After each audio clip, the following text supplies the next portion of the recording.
পৃথিবীর একদম মাঝখানে অবস্থিত একটি ভয়ানক নির্জন দ্বীপ। আর এই নির্জন দ্বীপের একদম মাঝখানেই অবস্থিত ছিল পৃথিবীর সবচাইতে ভয়ানক একটি জেল। তবে অদ্ভুতভাবে এই জেলখানার আশেপাশে কোনো বর্ডার ছিল না, ছিল না কয়েদিদেরকে বন্দি রাখার মতো কোনো ব্যবস্থা। আর কোনো কয়েদি যদি এখান থেকে পালিয়েও যায় তাও তাকে কেউ কিছু বলার মতো ছিল না। কিন্তু তারপরও আজ পর্যন্ত কোনো কয়েদি এই জেলখানা থেকে পালিয়ে যেতে পারেনি, কারণ এই জেলখানার আশেপাশের প্রত্যেকটি জায়গাতেই রয়েছে ভয়ানক মাইন, যেখানে ভুল করে একবার পা পড়লেই মৃত্যু নিশ্চিত। তো ভ্যাকেশনে আসার পর এমনই এক ভয়ানক জেলখানাতে ফেসে যায় বেশ কয়েকজন বন্ধু। আর পরবর্তীতে তারা এই ভয়ানক জেলখানা থেকে পালিয়ে যাওয়ার প্ল্যান করে। কিন্তু যেই জেলখানার পদে পদেই রয়েছে মৃত্যুর ফাঁদ, সেখান থেকে কি পালিয়ে যাওয়া এতটাই সহজ? তো পরবর্তীতে তাদের সঙ্গে কি ঘটেছিল? তারা কি সত্যি সত্যি এমন ভয়ানক জেলখানা থেকে পালাতে পেরেছিল? সেটাই আমরা দেখব আজকের এই মুভিটির গল্পে। তাহলে চলুন ঘুরে আসা যাক দুর্ধর্ষ এক জেল পালানোর গল্প থেকে। তো গল্পটি শুরু হয় বিশাল বড় এক জেলখানা দেখিয়ে, যেটা কিনা ছিল অন্যান্য সকল জেলখানা থেকে সম্পূর্ণ আলাদা। কারণ এই জেলখানাটি যেই জায়গাতে অবস্থিত ছিল সেই জায়গাটি ছিল অত্যন্ত নির্জন এবং সম্পূর্ণ জনমানবহীন। শুধুমাত্র জেলের কয়েদি এবং তাদেরকে পাহাড়ে দেওয়ার জন্য কিছু গার্ড ছাড়া সেখানে আর কোনো মানুষই ছিল না।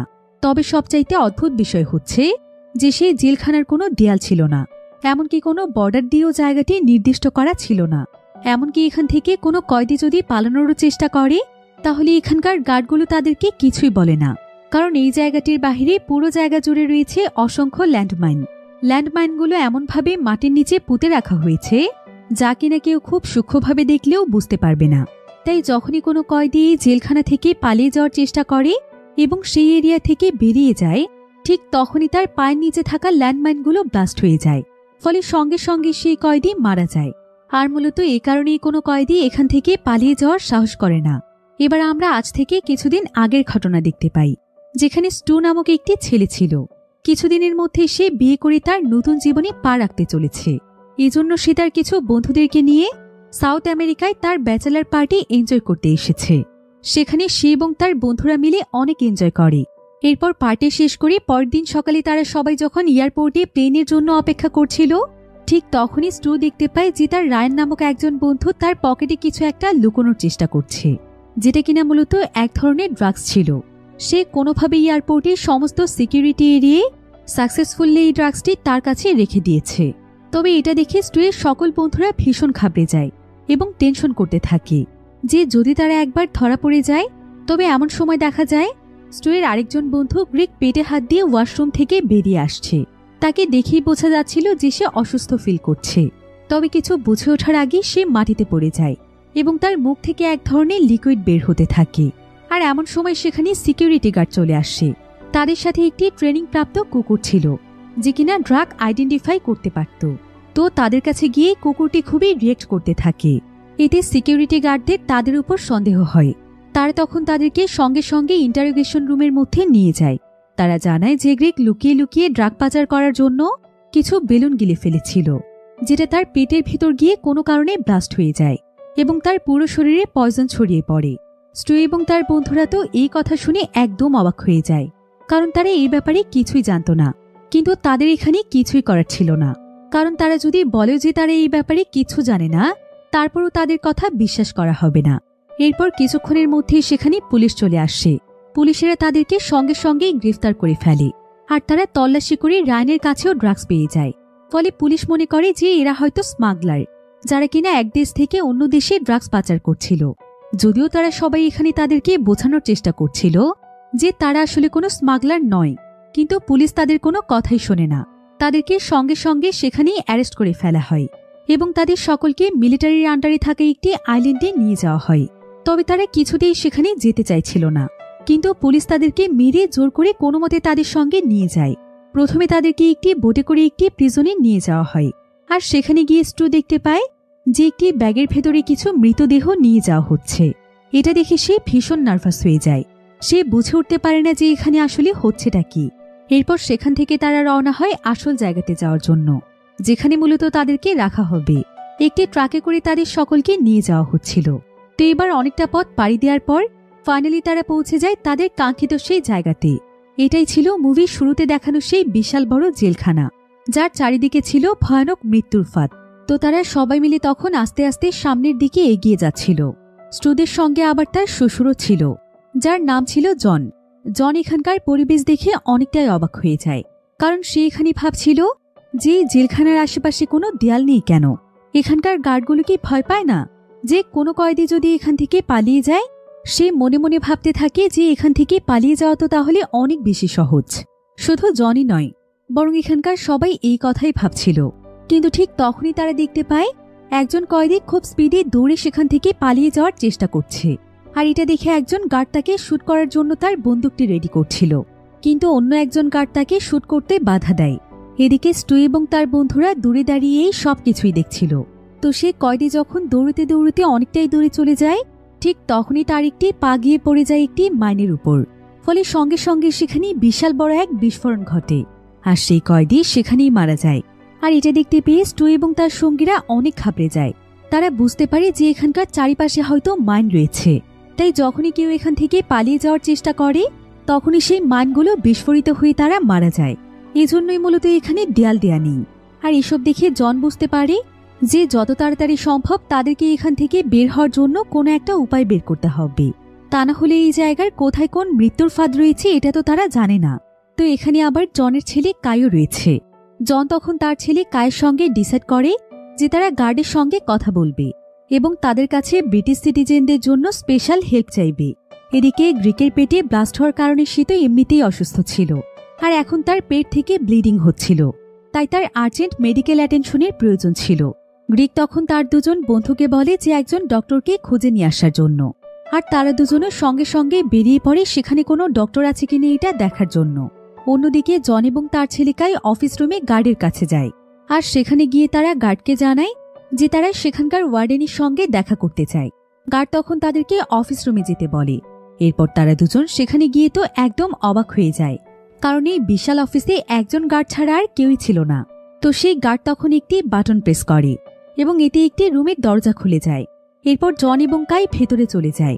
এরপর তারা দেখতে পায় যে সেখানকার ডেস্কের উপরে একটি কম্পিউটার রাখা আছে এবং সেখান থেকে একজন মানুষের ভয়েস ভেসে আসছে। আর ভিডিও কলে একজন লোক তাদের সাথে কথা বলার জন্য বসে আছে। ভিডিও কলের এই লোকটি মূলত ছিল জেলের ওয়ার্ডেন, যার সাথে তারা দুজন দেখা করতে চাইছিল।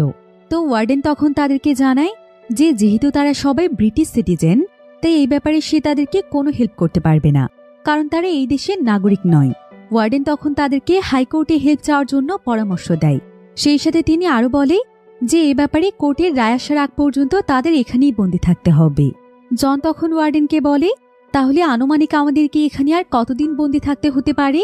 ওয়ার্ডেন তখন জানায় খুব বেশি নয়, প্রায় 5 থেকে 6 বছরের মতো সময় লাগতে পারে।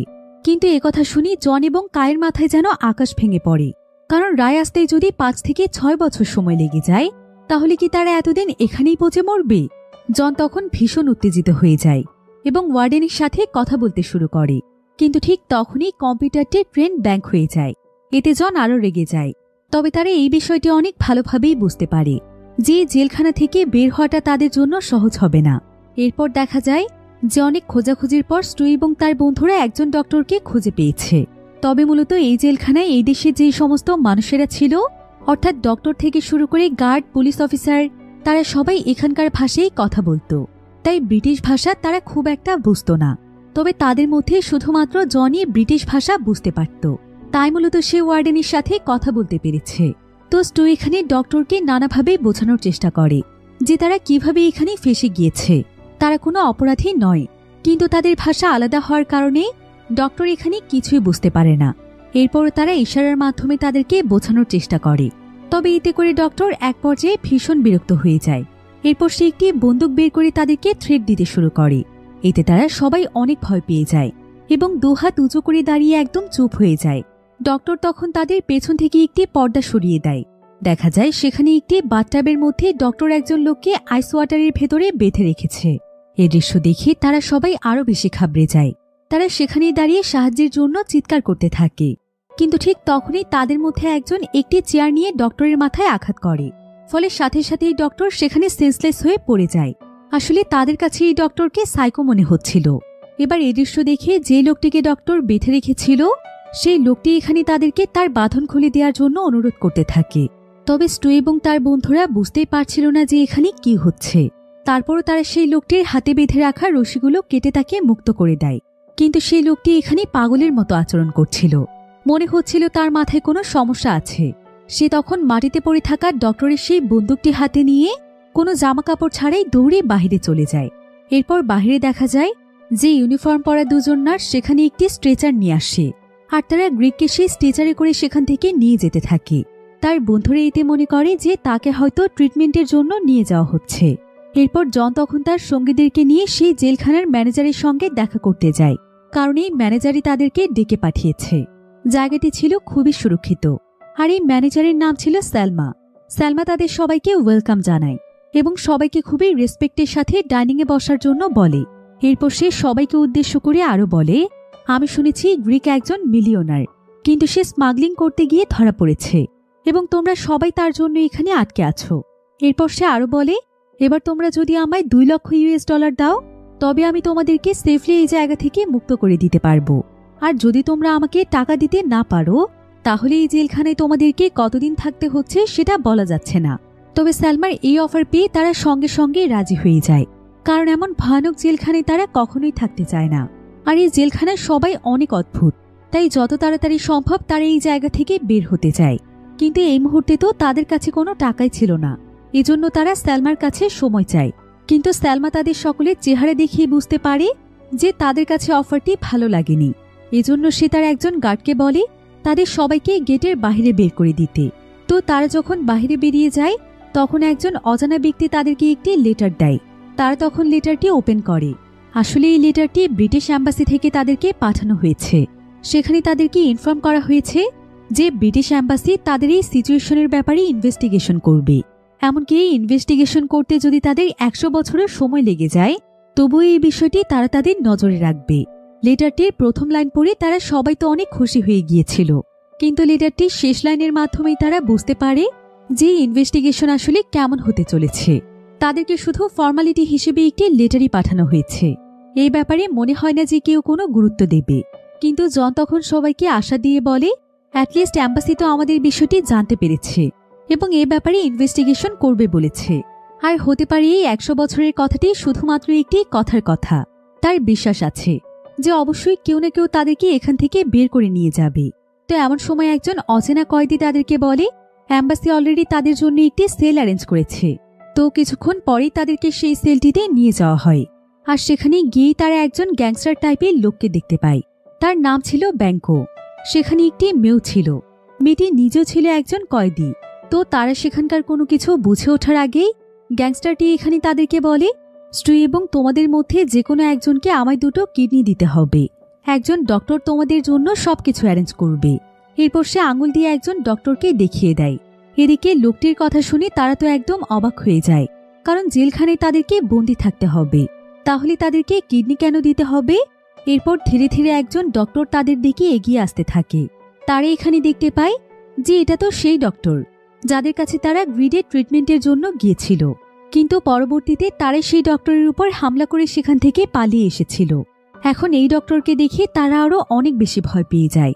ডক্টর তখন একজনের দিকে আঙুল দেখিয়ে বলে, এই যে এই ছেলেটি, এই আমাকে আঘাত করেছিল এবং এর জন্যই আমার কিডনি হারাতে হয়েছে। একথা শোনা মাত্রই কোনো কিছু বুঝে ওঠার আগেই ব্যাংকো সেই ছেলেটির মাথায় শুট করে মেরে ফেলে, আর ক্ষতিপূরণ হিসেবে সেই ছেলেটির কিডনি নিতে চায়। এদিকে এই দৃশ্য দেখে সকলেই অনেক ঘাবড়ে যায় এবং তারা ভয়ে সেখানে কাঁদতে শুরু করে, কারণ তারাও কিছুক্ষণ আগে ডক্টরের উপর হামলা করেছিল। এরপর সেই মৃত ছেলেটিকে একটি বেডে শুয়ে রাখা হয়। ব্যাংকো তখন সেই কয়েদি মেয়েটিকে বলে সেই ছেলেটির শরীর থেকে কিডনি বের করে নিয়ে আসার জন্য। এমনকি সে মেয়েটিকে কিডনি বের করে আনার একটি সহজ উপায় বলে দেয়। সে তাকে বলে, অ্যাট ফার্স্ট কিডনি আসলে কোথায় আছে সেই জায়গাটি তোমাকে চিহ্নিত করতে হবে। এরপর সেখানকার স্কিন কেটে ফেলে নিজের হাত ঢুকিয়ে দিতে হবে এবং আস্তে আস্তে সেখান থেকে কিডনি বের করে নিয়ে আসতে হবে। তো তার কথা মতো ঠিক এভাবেই ছেলেটির পেট থেকে কিডনি বের করে নিয়ে আসা হয় এবং কাজটি করা হয় তাদের সবার সামনে। মেয়েটি অনেক ভয়ে ভয়ে কাজ করছিল, কারণ এই ধরনের কাজ সে প্রথম করছে।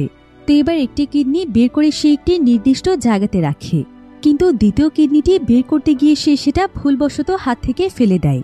এতে ব্যাংকো ভীষণ রেগে যায় এবং সে আরও একটি কিডনির জন্য বাকি লোকদেরকে প্রস্তুত থাকতে বলে। সে সকলকে ডিসাইড করতে বলে যে কে তাকে নিজের কিডনি দেবে। এতে কেউ কোনো রেসপন্স করছিল না, সকলেই সেখানে চুপ করে দাঁড়িয়েছিল। তখন ব্যাংকও তাদের সামনে কিছু স্টিক দিয়ে বলে তারা যেন যে যার ইচ্ছে মতো একটি করে স্টিক তুলে নেয়। তো এরপর সবাই স্টিক তুলে নেওয়ার পর সে সবাইকে বলে যে তোমাদের মধ্যে যার স্টিক সবচাইতে ছোট থাকবে সে এখন আমাকে কিডনি দেবে। তো দেখা যায় সবচাইতে ছোট স্টিকটি রয়েছে জনের হাতে। এখন রুলস অনুযায়ী জনকে কিডনি দিতে হবে, কিন্তু ডক্টর জনের কিডনি নেওয়ার জন্য রাজি হয় না, কারণ সে ছিল অনেক বয়স্ক। এবার জনের পরে সবচাইতে ছোট স্টিক ছিল তাদের হিউগো নামক একজন বন্ধুর হাতে। এজন্য ডিসাইড করা হয় যে হিউগোর কাছ থেকে আরেকটি কিডনি নেওয়া হবে। হিউগো এতে ভীষণ ভয় পেয়ে যায়, কিন্তু এখানে তার কিছুই করার ছিল না। ইনস্ট্রাকশন অনুযায়ী হিউগো তার ড্রেস খুলে বাথটাবে রাখা সেই আইসের ভেতরে বসে পড়ে। কায়ের তখন হিউগোর জন্য ভীষণ মায়া হয়।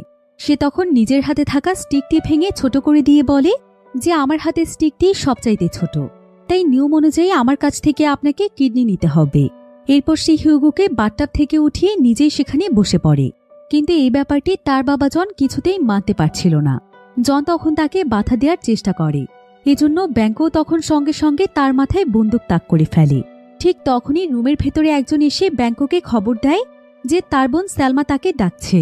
ব্যাংকও তখন সঙ্গে সঙ্গে সেখানে চলে যায় এবং সেদিনের মতো কায় সেখানে বেঁচে যায়। ব্যাংকো রুম থেকে বেরিয়ে যাওয়ার সঙ্গে সঙ্গেই সেই কয়েদি মেয়েটি কাঁদতে শুরু করে। সে জানায় যে তার নাম হচ্ছে ক্লেম। সে চিৎকার করে বলতে থাকে আমি কখনোই ভাবিনি যে আমার ভ্যাকেশন একজন কয়েদি হিসেবে কাটাতে হবে। নিজের হাতে একজন মানুষের কিডনি তার পেটের ভেতর থেকে বের করে নিয়ে আসতে হবে। এসব বলতে বলতে সেখানে সেই ডক্টর চলে আসে এবং তার কথাগুলো সে শুনে ফেলে। তাই সে তখন মেয়েটিকে চুল ধরে ফোর্স করে ভেতরে নিয়ে যায়। আর এটা দেখে স্টু এবং তার বন্ধুরাও অনেক কষ্ট পায়, কিন্তু এতে তাদের কিছুই করার ছিল না। তো কিছুক্ষণ পর তারা লক্ষ্য করে যে কায়ের কাছে একটি রিং রয়েছে। অর্গান এক্সট্রাকশনের সময় সে কোনো মতে একজনের হাত থেকে রিংটি খুলে নিয়েছিল এবং তার নিজের কাছে লুকিয়ে রেখে দিয়েছে। এটি এখন তাদের কাছে থাকা একমাত্র সম্পদ। তো এবার গভীর রাতে স্টুয়ের বন্ধু রায়ান লুকিয়ে লুকিয়ে স্টুকে ডেকে তোলে এবং তাকে তার সঙ্গে করে বাইরে নিয়ে যায়। তারা আসলে সন্দেহ করছিল যে তাদেরকে শুধুমাত্র গ্রিকের স্মাগলিংয়ের জন্যই নয়, এর সাথে নিশ্চয়ই অন্য কেউ ইনভলভ রয়েছে। এবং এক্ষেত্রে যদি শুধু গ্রিকে অন্যায় করে থাকে তবে পুলিশ কেন তাদের সকলকে অ্যারেস্ট করল? এজন্য তারা দুজন মিলে ডিসাইড করে ফেলে যে এসবের পেছনে আর কে ইনভলভ রয়েছে এটা তারা খুঁজে বের করবে এবং আসল সত্যটা জানবে। এরপর তারা সিক্রেটলি একটি অফিসে যায় এবং দেখতে পায় যে সেখানে ক্লেম রয়েছে। ক্লেমকে সেখানে তাদের ফ্রেন্ড গ্রিকের টেক কেয়ার করার জন্য রাখা হয়েছিল। তারা তখন ক্লেমকে বলে যে গ্রিকের সাথে যেভাবেই হোক ক্লেম যেন তাদেরকে দেখা করিয়ে দেয়। ক্লেম এতে সঙ্গে সঙ্গে রাজি হয়ে যায় এবং তাদেরকে সাবধান করে দেয় যাতে করে তারা কোনোভাবেই উত্তেজিত না হয়ে যায়, গার্ড যেন কিছুতেই তাদেরকে দেখতে না পারে। এরপর ক্লেম আস্তে আস্তে তাদেরকে ভেতরে নিয়ে যায়, কিন্তু গ্রিককে দেখে তারা দুজন নিজের মাথা ঠান্ডা রাখতে পারে না, কারণ গ্রিকের জন্যই তাদের একজন ফ্রেন্ড অলরেডি মারা গিয়েছে। তাকে গুলি করে মেরে ফেলে তার কিডনি খুলে নেওয়া হয়েছে। কিন্তু গ্রিক তাদেরকে মাথা ঠান্ডা করতে বলে। এরপর তারা কিছুটা শান্ত হলে গ্রিক তাদেরকে বলে আমাদেরকে যে করেই হোক এখান থেকে বের হতে হবে, আর আমি যা করেছি সেটা আমি ইচ্ছে করে করিনি। আমি জানতাম না যে এসবের পরিণতি এতটা ভয়ানক হবে, তবে আমি এখান থেকে বের হওয়ার একটি উপায় জানি। আমার শুধুমাত্র একটি ফোন লাগবে বাইরে আমার বসের সাথে যোগাযোগ করার জন্য। তার সাথে একবার কন্ট্যাক্ট করতে পারলে তিনি আমাদেরকে এখান থেকে বের করে নিয়ে যাবে। তাই তোমরা যে করেই হোক আমার জন্য শুধুমাত্র একটি ফোনের ব্যবস্থা করো। স্টু এবং রায়ান তখন তার এই কথায় বিশ্বাস করে এবং সেখান থেকে বেরিয়ে ভাবতে থাকে যে কিভাবে তারা একটি ফোন ম্যানেজ করবে। এদিকে দেখা যায় বর্তমানে স্টুয়ের অন্যান্য বন্ধুদের সবচাইতে বড় চিন্তা হলো খাবার ম্যানেজ করা, কারণ যেহেতু তাদের কাছে এখন একদমই কোনো টাকা পয়সা ছিল না, তাই তারা এখানেই ভালোভাবে খাবার খেতে পারছিল না। কারণ এই জেলখানাটি ছিল অন্যান্য জেলের থেকে একদমই আলাদা। এখানে টাকা ছাড়া খাবারও পাওয়া যায় না। এবার তাদের মধ্যে হিউগো দেখতে পায় যে একটি ছোট মেয়ে জেলখানার ভেতরে টাকা ধার দিচ্ছে। এটি দেখে সে মেয়েটির কাছে $100 ধার চায়, কিন্তু মেয়েটি তখন তাকে জানায় যেহেতু তোমরা সালমাকে $2,00,000 দিতে রাজি হয়েছ, এজন্য এই জেলখানার কোথাও কারো কাছেই তোমরা কোনো সাহায্য পাবে না। একথা শুনে তারা সকলেই অনেক হতাশ হয়ে পড়ে এবং বুঝতে পারে তাদেরকে হয়তো মৃত্যু পর্যন্ত না খেয়ে থাকতে হবে। এদিকে হঠাৎ করেই কাই দেখতে পায় যে একজন লোক এক বৃদ্ধার কাছে একটি মুরগি দিয়ে তার কাছ থেকে টাকা নিচ্ছে। এটি দেখে তারা কিছুটা আশা ফিরে পায়। তারা সবাই তখন সেই বৃদ্ধ লোকটির কাছে যায় এবং জনতার স্পেশাল ডিজাইন করা শু লোকটিকে অফার করে যাতে করে লোকটি তার কাছ থেকে একটু মুরগি তাদেরকে খেতে দেয়। আর সৌভাগ্যবশত লোকটি এতে রাজি হয়ে যায়। মুরগিটি সে জনকে দিয়ে সে জনের কাছ থেকে শুটে নিয়ে নেয়। অন্যদিকে স্টু এবং রায়ান তখন আন্ডারটেকারকে খুঁজে বের করার চেষ্টায় ছিল, কারণ সেই আন্ডারটেকারের মাধ্যমে তার কিছু কাজ করাতে চাইছিল। আর ফাইনালি তারা তাকে পেয়েও যায়। সে মূলত কয়েদিদের বডি পোড়ানো অথবা মাটিতে পুঁতে ফেলার মতো কাজগুলোতে নিয়োজিত ছিল। তো তারা এখানে আন্ডারটেকারকে তাদের হয়ে দুটো কাজ করে দিতে বলে। তাদের যে বন্ধুকে মেরে ফেলা হয়েছিল তারা তখন আন্ডারটেকারকে তার বডিটি পুড়িয়ে ফেলতে বলে এবং তাদেরকে একটি ফোন কল দেওয়ার ব্যবস্থা করে দিতে বলে। এর বিনিময়ে তারা তাকে সেই রিংটি অফার করে, যেটা তারা এখানে এসেই পেয়েছিল। আন্ডারটেকার সেই রিংটি তখন কিছুক্ষণ এক্সপেরিমেন্ট করে দেখতে পায় যে রিংটি আসলে অনেক মূল্যবান, তাই সে সঙ্গে সঙ্গে তাদের অফারে রাজি হয়ে যায়। কিন্তু সে জানায় যে সে মাত্র একটি কাজই করতে পারবে, তাই তারা যেন ডিসাইড করে যে সে কোন কাজটি করবে। যেহেতু স্টু এবং রায়ানের ফার্স্ট প্রায়োরিটি ছিল এই প্রিজন থেকে যে করেই হোক বেরিয়ে যাওয়া, এজন্য তারা ফোন ম্যানেজ করার কাজটিকে চুজ করে। এরপর সেই লোকটি তাদের কাছ থেকে রিং নিয়ে তার পরিবর্তে একটি পুরনো ফোন তাদের কাছে দিয়ে দেয়। স্টু তখন ফোনটি নিয়ে সাথে সাথেই গ্রিকের কাছে চলে যায়। তারা দুজন জেলখানার ওয়াশরুমে লুকিয়ে পড়ে। গ্রিক তখন সঙ্গে সঙ্গে তার বসকে কল করে এবং তাকে অনুরোধ করতে থাকে যে করেই হোক সে যেন তাদের সবাইকে এখান থেকে বের করে নিয়ে যায়। বস তখন তাদেরকে বের করতে রাজি হয় ঠিকই, কিন্তু তার আগে সে তাদের এই কন্ডিশন হওয়ার কারণ জানতে চায়। গ্রিক তখন সঙ্গে সঙ্গে ফোনটি কেটে দেয় আর সে স্টুকে বলে যে তার বসকে আসল কাহিনী কোনোভাবেই বলা যাবে না, তাহলে বস অনেক রেগে যাবে। সে তখন স্টুকে বুঝিয়ে বলে, সে বলে যে করেই হোক তুমি দয়া করে সব দোষ নিজের উপর নিয়ে নাও। আমার বসকে বলো তুমি এসব কিছু করেছ, তোমার কাছ থেকেই ড্রাগস পাওয়া গিয়েছিল। তুমি যদি এ কথা বলো তবে তিনি ঠিকই কোনো না কোনোভাবে আমাকে এখান থেকে বের করে নেবে। আর আমি কথা দিচ্ছি, আমি যদি একবার এখান থেকে বের হতে পারি তবে আমি তোমাদের সকলকে এখান থেকে মুক্ত করে নিয়ে যাব। স্টু চুপচাপ দাঁড়িয়ে তার কথাগুলো শুনছিল এবং তার কথা মতোই রাজি হয়ে গিয়েছিল। এরপর গ্রিক আবারও তার বসকে কল করে আর সে এবার তাকে কাহিনী ঘুরিয়ে দিয়ে স্টুয়ের ব্যাপারে বলে যে তার বন্ধু স্টুয়ের কাছে ড্রাগস পাওয়া যাওয়ার কারণে তাদের এমন পরিণতি হয়েছে। গ্রিক তখন স্টুয়ের সাথে তার বসের কথা বলিয়ে দেয়, কিন্তু এখানে দেখা যায় যে স্টু এখানে গ্রিকের কোনো কথা না শুনে আসল সত্য কথা তার বসকে বলে দেয়। সে বলে দেয় যে আসলে গ্রিকের জন্যই তাদের এই অবস্থা হয়েছে। গ্রিকে সেদিন কাউকে না জানিয়ে চুপি চুপি ড্রাগস পাচার করতে গিয়েছিল আর সেটা সিকিউরিটি বুঝতে পেরে তাদের সবাইকে আটক করেছে। তো স্টু যখন বসকে এইসব কথা বলছিল, গ্রিক তখন পাশ থেকে তাকে অনেক বাধা দেওয়ার চেষ্টা করছিল, কিন্তু স্টু তার কোনো বাধাই মানছিল না। সে সমস্ত সত্য তার বসকে জানিয়ে দেয়। আসলে সে বুঝে গিয়েছিল যে গ্রিকের আসল প্ল্যান কি। গ্রিক হয়তো তাদেরকে রেখে নিজে এখান থেকে পালিয়ে যাওয়ার চেষ্টা করছে। এজন্যই গ্রিক যখন তাকে সব দোষ নিজের উপর নিতে বলেছিল তখন সে কোনো রকম রিয়েকশন না দিয়ে চুপ ছিল। এদিকে গ্রিক যখন স্টুকে বাধা দিতে চাইছিল তখন ভুলবশত স্টু খুব জোরে গ্রিককে আঘাত করে ফেলে, কিন্তু সে প্রথমে এটা বুঝতে পারে না যে আঘাতটি এতটা জোরে হয়ে গিয়েছিল। তাকে আঘাত করে সে নিজেই গ্রিকের উপর বসে তার বসের সাথে কথা বলতে থাকে। এবার কথা বলা শেষ করে যখন সে গ্রিককে ডেকে পাঠানোর চেষ্টা করে তখন দেখতে পায় যে গ্রিক কোনো রেসপন্স করছে না। সে অনেকবার ডাকাডাকি করলেও গ্রিক তার ডাকে কোনো সাড়াই দেয় না। আর এক পর্যায়ে সে লক্ষ্য করে যে গ্রিক শ্বাস নেওয়াই বন্ধ করে দিয়েছে। এতে করে সে বুঝতে পারে যে গ্রিক আর বেঁচে নেই, তারই আঘাতে তার বন্ধুর মৃত্যু হয়ে গিয়েছে। এতে সে ভীষণ ঘাবড়ে যায়। স্টু বুঝে উঠতে পারে না যে এখন সে কি করবে, এই ডেড বডিও বা সে কোথায় রাখবে। ঠিক এই সময় ওয়াশরুমের দরজায় কেউ একজন নক করতে থাকে। এতে সে আরো বেশি ভয় পেয়ে যায় আর কোনো উপায় না পেয়ে সে গ্রিকের বডি কমোডের ভেতরে ফেলে সেখান থেকে বের হয়ে যায়। সে দৌড়ে নিজেদের সেলে চলে যায় এবং সেখানে গিয়ে দেয়ালের কিছু অংশ ভেঙে সেখানে ফোনটি লুকিয়ে রাখার চেষ্টা করে। এই সুযোগে জন যেই মুরগিটি তার শুয়ের সাথে এক্সচেঞ্জ করে নিয়েছিল সেই মুরগিটি বাহিরে বের হয়ে যায়। এদিকে ফোনটি লুকিয়ে রেখে স্টু যখন বাহিরে বের হয়ে আসে তখন হঠাৎ করে সে দেখতে পায় যে উপর থেকে মুরগির একটি পালক নিচে পড়ছে। এরপর উপরে তাকিয়ে সে দেখতে পায় যে একজন লোক সেই মুরগিটিকে ধরে রেখেছে এবং সে তাকে বলছে, ওয়াশরুমে একটু আগে তুমি কি করেছ আমি সব দেখে ফেলেছি। একথা শুনে স্টুয়ার এক মুহূর্তও দেরি না করে লোকটির কাছে চলে যায় এবং তাকে রিকোয়েস্ট করে যে এই ঘটনা যেন তিনি কাউকে না বলেন। তবে লোকটি এর বিনিময়ে স্টুকে তার একটি উপকার করার জন্য বলে। স্টু লোকটির কথায় রাজি হয়ে যায় এবং লোকটিও তাকে চিকেনটি ব্যাক করে দেয়। এবার রাতে যখন সেলে সকলে মিলে একসঙ্গে মুরগিটিকে ফ্রাই করে খাচ্ছিল স্টু তখন সকলকে একটি সাজেশন দেয়। সে এখানে বলে, এই আইল্যান্ডে একটি ফ্যাক্টরি রয়েছে, আমাদের উচিত সেখানে কাজ করে টাকা উপার্জন করা। আর না হলে আমাদের এখানে না খেয়ে মরতে হবে। স্ট্রের সমস্ত সঙ্গীরা তার এই কথায় রাজি হয়ে যায়। আর পরের দিন সকালে সবাই মিলে ফ্যাক্টরিতে চলে যায় কাজ করার জন্য। কিন্তু হিউগো সেখানে মিসিং ছিল। তাকে স্যালমা নিজের অফিসে ইনভাইট করেছে। স্যালমা আসলে হিউগোকে খুবই আশ্চর্যজনক একটি কাজের জন্য ডেকে পাঠিয়েছে। আসলে নিজের ভাই ব্যাঙ্কোকে মার্ডার করার জন্য সে হিউগোকে নিজের অফিসে ডেকেছে। সেই হিউগোকে একটি মাইন্ড দিয়ে বলে সেটি সুযোগ বুঝে ব্যাঙ্কোর রুমের মাটির নিচে রেখে দেওয়ার জন্য। হিউগো এই কাজটি করতে রাজি হয়, কিন্তু তার একটি কন্ডিশন, এখান থেকে তাকে মুক্ত করতে হবে। সালমাও তখন তার প্রস্তাবে রাজি হয়ে যায়, কিন্তু সে বলে আমি শুধুমাত্র তোমাকেই মুক্ত করব, তোমার বন্ধুদেরকে নয়। এবার পরের দিন দেখা যায় সালমা হিউগোকে তার সাথে নিয়ে তার বসের কাছে যায়। সেখানে বস ক্লেম নামে সেই মেয়েটিকে ইনভাইট করেছিল, কারণ সে ছিল একজন মেডিকেল জিনিয়াস। এজন্য বস তাকে খুবই রেসপেক্টফুলি ইনভাইট করে।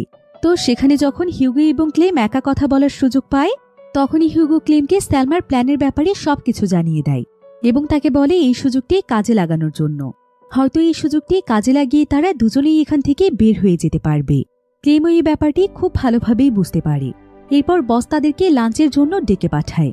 বস খুবই খুশি ছিল এরকম একজন মেডিকেল জিনিয়াসের সঙ্গে মিট করতে পেরে। কিন্তু ক্লেম বসের সাথে ভালোভাবে কথা না বলে সবার আগে সালমার সাথে পার্সোনালি কথা বলতে চায়। এরপর তারা দুজন বাইরে চলে যায় একা কথা বলার জন্য। সেখানে ক্লেম তখন সালমাকে থ্রেট করে বলে আমি তোমার প্ল্যানের ব্যাপারে কিন্তু সবকিছু জানি, তুমি যদি আমায় এখান থেকে মুক্ত না করো তবে আমি বসকে সবকিছু বলে দেব। একথা শুনে সালমা তাকেও মুক্ত করতে রাজি হয়ে যায়, কিন্তু তার একটি কন্ডিশন ছিল।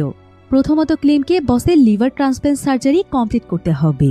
ক্লেম এতে রাজি হয়ে যায়, কিন্তু আসলে সত্যি বলতে তারা যেভাবে ভাবছিল কোনো কিছুই সেরকম সহজ ছিল না। এদিকে দেখা যায় স্টু সেই লোকটিকে ফ্যাক্টরির একেবারে আন্ডারগ্রাউন্ডে পৌঁছে যাওয়ার জন্য হেল্প করছে, যার সঙ্গে গতকাল রাতে মুরগি নিয়ে ডিল হয়েছিল। তো সেখানে একটি সুড়ঙ্গ রয়েছে যার গেট চলে গিয়েছে সোজা সমুদ্রের দিকে। সেই গেটে পৌঁছতেই সে বুঝতে পারে যে সেখানেও গার্ডের কড়া পাহারা রয়েছে। এমনকি সে দেখতে পায় সেখানে মৃত মানুষের শরীরের অঙ্গ পড়ে আছে, যা দেখে মনে হচ্ছে ভয়ঙ্কর প্রাণী তাদের উপর অ্যাটাক করেছিল। এসব দেখে সে ভয় পেয়ে আবারও ফ্যাক্টরিতে ফিরে যায় এবং মেইন গেট দিয়ে বের হয়ে যাওয়ার চেষ্টা করে। কিন্তু ঠিক তখনই দেখা যায় স্টু তার পেটে হাত দিয়ে ওয়াশরুমে যাচ্ছে। সেখানে গিয়ে সে শরীরের ভেতর থেকে ড্রাগস টাইপের কিছু একটা জিনিস বের করে। আর এ সময় তার অন্যান্য সঙ্গীরা দরজায় নক করলে সে দ্রুত সেগুলো ওয়াশরুমে ফ্লাশ করে দেয় এবং সেখান থেকে বেরিয়ে আসে। তার বন্ধুরা যখন জানতে চায় যে তার কি হয়েছে, ঠিক তখনই কমোড ওভারফ্লো হয়ে যায় এবং ভেতর থেকে পানির সাথে সাথে সব ড্রাগসও বেরিয়ে আসে। আর এখানেই রিভিল হয়ে যায় যে আসলে স্টু নিজেও ড্রাগস পাচারের সাথে জড়িত ছিল। এ সময় পাহাড়ের উপরে সালমা এবং তার ভাই একটি ইভেন্টে এনজয় করছিল। তো এখানে সালমা হিউগোকে একটি সিগন্যাল দেয়।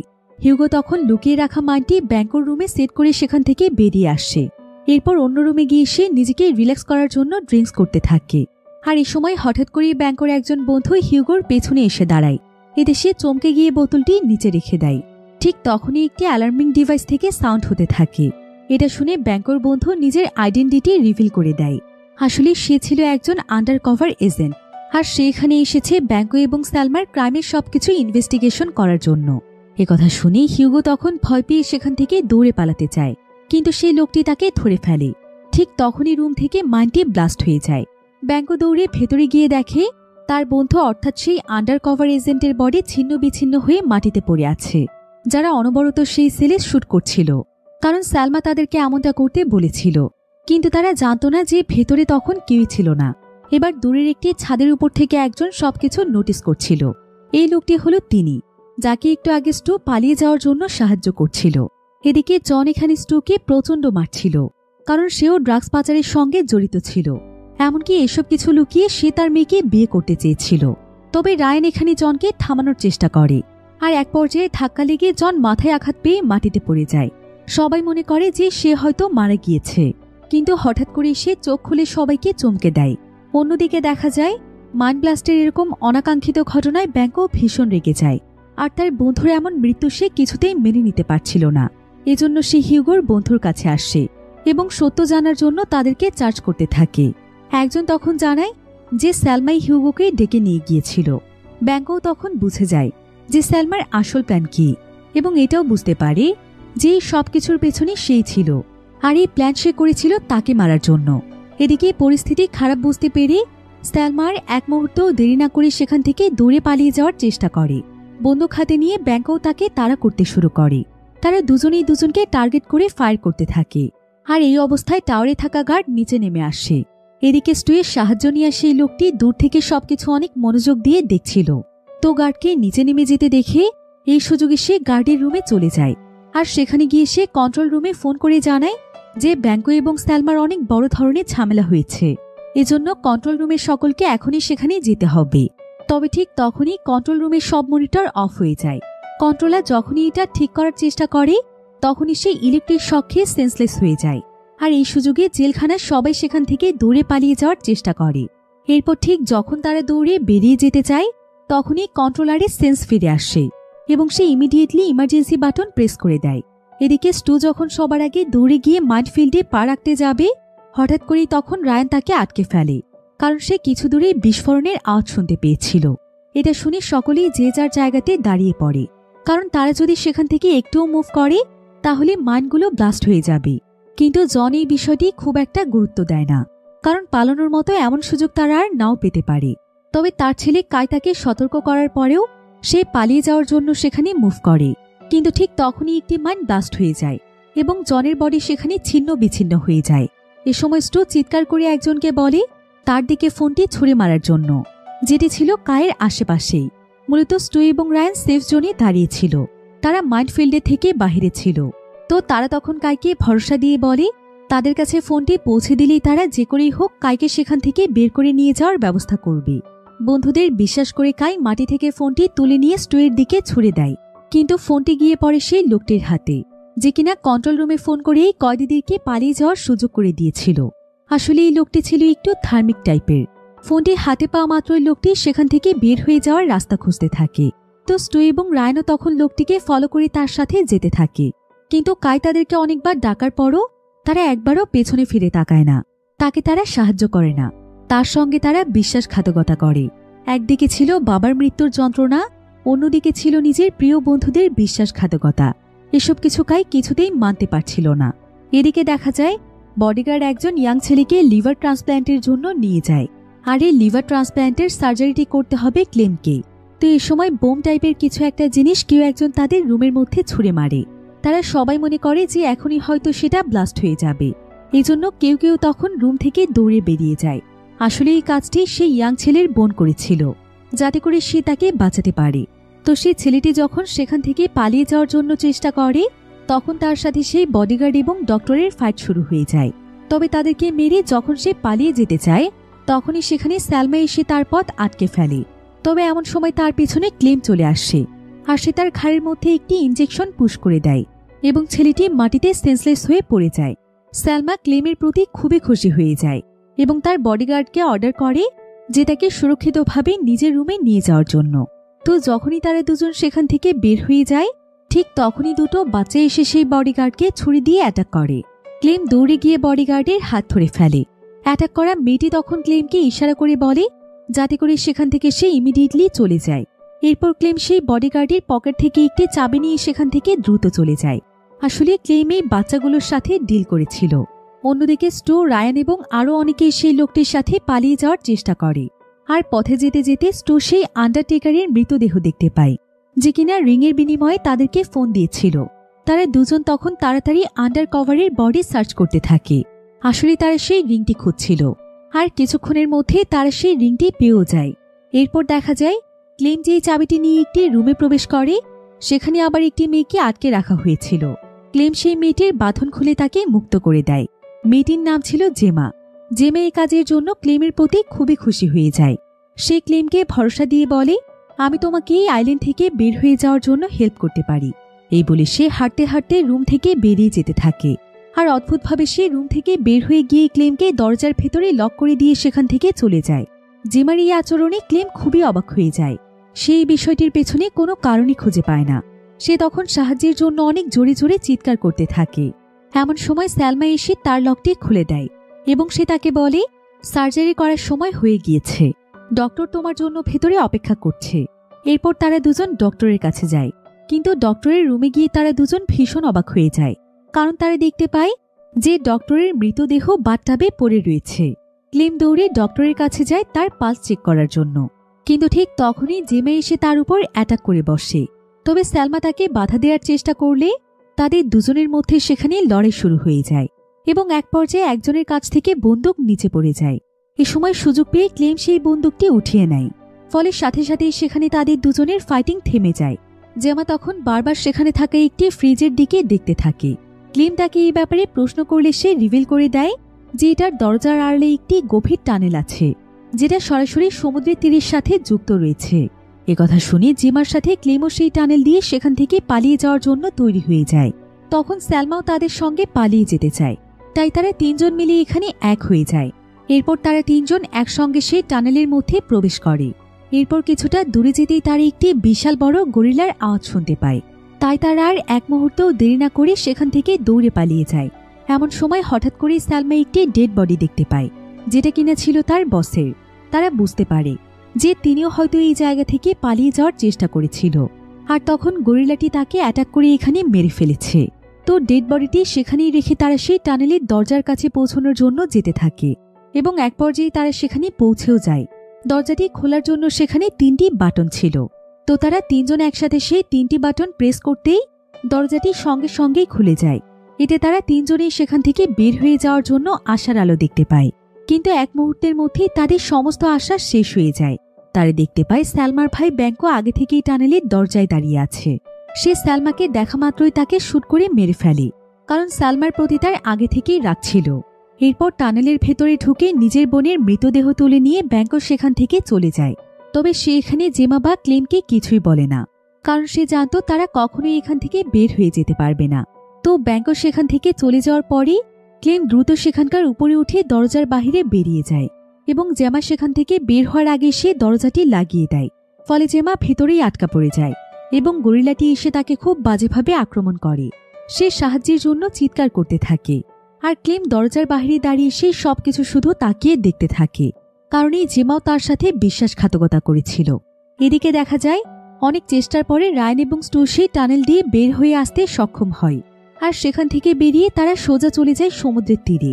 তবে রায়ন খুবই ক্লান্ত হয়ে পড়েছিল, তাই সে সেখানে বসে পড়ে এবং হঠাৎ করে সে দেখতে পায় যে স্টু একটি বড় পাথর হাতে নিয়ে তার দিকে এগিয়ে আসছে। আর কিছু বুঝে ওঠার আগেই সে সেই পাথরটি দিয়ে রায়নের মাথায় আঘাত করে তাকে মেরে ফেলে। আর তাকে মেরে ফেলার পেছনেও একটি কারণ ছিল। আসলে তারা ফ্যাক্টরি থেকে অনেকগুলো ড্রাগস চুরি করে নিয়ে এসেছিল, আর স্টু চাইছিল ড্রাগসগুলো বিক্রি করে সে একাই সব টাকা নিয়ে নেবে। এজন্য সে শুরু থেকেই রায়নকে মেরে ফেলার প্ল্যান করেছিল। অর্থাৎ এখানকার প্রত্যেকটি মানুষই ছিল স্বার্থপর, তারা নিজেদের স্বার্থের জন্যই সবকিছু করছিল। এবার রায়নের বডি সেখানেই রেখে স্টু একটি বোটে উঠে পড়ে, আর সে রওনা হয়ে যায় নিজের শহরে ফিরে যাওয়ার জন্য। কিন্তু হঠাৎ করেই পানি থেকে ক্লেম বোটে উঠে পড়ে। স্টু তাকে দেখে ভীষণ অবাক হয়ে যায়। এদিকে ক্লেম দেখে ফেলেছিল যে স্টু রায়নকে মেরে ফেলেছে, তাই এখন স্টু এর জন্য ক্লেমের বেঁচে থাকাটাও রিস্ক হয়ে গিয়েছে।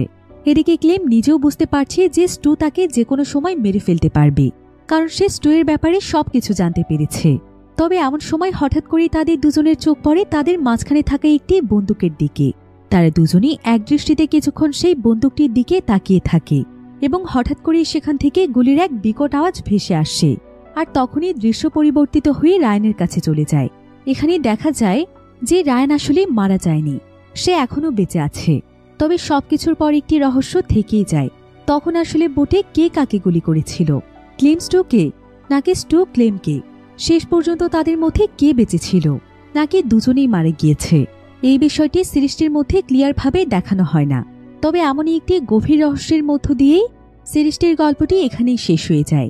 কিন্তু শেষ পর্যন্ত এই ভয়ানক জেলখানার সমাপ্তি ঘটেছিল এবং সেই জেলখানা যারা পরিচালিত করছিল শেষমেশ তাদের জীবনেও ধ্বংস নেমে এসেছিল।